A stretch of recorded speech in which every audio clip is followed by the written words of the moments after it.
Today for Mousetrap Monday, we're going to take a look at another really old style mousetrap. This is a live catch cage style trap with interesting mechanics and a unique trigger system. I recreated this from patent drawings. This was patented by William Backman of Columbia, South Carolina in 1870. That makes this style of mousetrap 148 years old. I've been wanting to build it for a while. I first saw it when I was looking at Etsy. One of the sellers there was selling reproductions of patents, and this was one of them.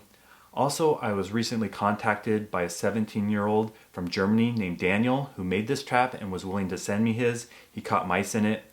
I told him thanks for the pictures, I wanted to feature those, but I want to make this myself. This is a fun woodworking project, something you might want to consider if you're looking for a build.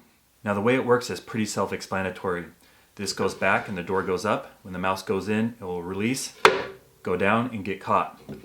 In the back here we have a wire cage. And I'll do a close-up so you can't really see it here, but inside here about this level we have a second wire cage, only it's missing the middle bars. On the top here we have two grooves on either side, same with the bottom. How it works is you put bait in the back, the mouse will come through, but it's faced with a wall of bars. Now the center is that string, so the mouse will chew through that string. Well, that string is looped through the lever here keeping the door up. When it chews through, that string will break, the door will come down, and you got the mouse in there. I'll do a different angle so you can see the inside, and then we'll show you how to set it with the thread. Now to set it, all you have to do is lift up the door. It comes completely around and out of the way. Now you'll see the grooves, and here's the bars inside with that space. What I'm going to do to set it is loop the thread through these grooves. That will make two additional bars in the middle chamber there. Then we tie it off on the hook on this lever. That will keep the door up.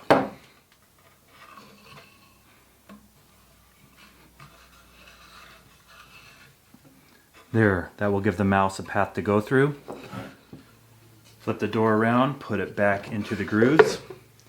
Then we'll tie the loose ends of the string on the hook in a manner that keeps the door open. Now all I have to do is put bait in the back of the trap. The mouse will come through, chew through the string, it will break, and when it breaks, the door will close. The mouse will be in there, it will have good ventilation. We can release them in the morning.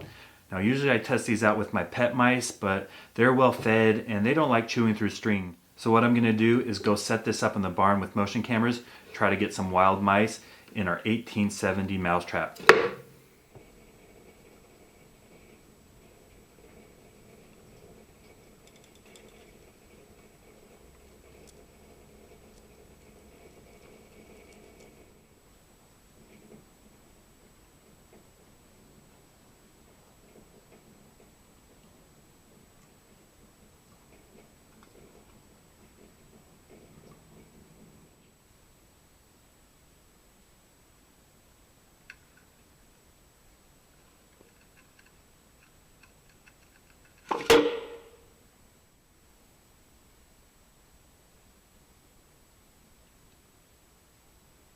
Last night in the barn we caught a wild deer mouse in our cage trap.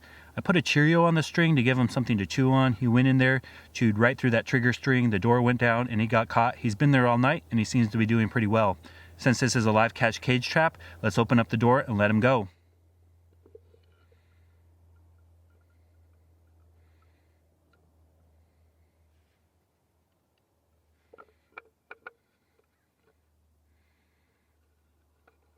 This was a great style trap, especially for being 148 years old. If you look in here, the mouse tried to chew his way out through the wood. So if I caught mice too many nights in a row, they'd probably chew their way out.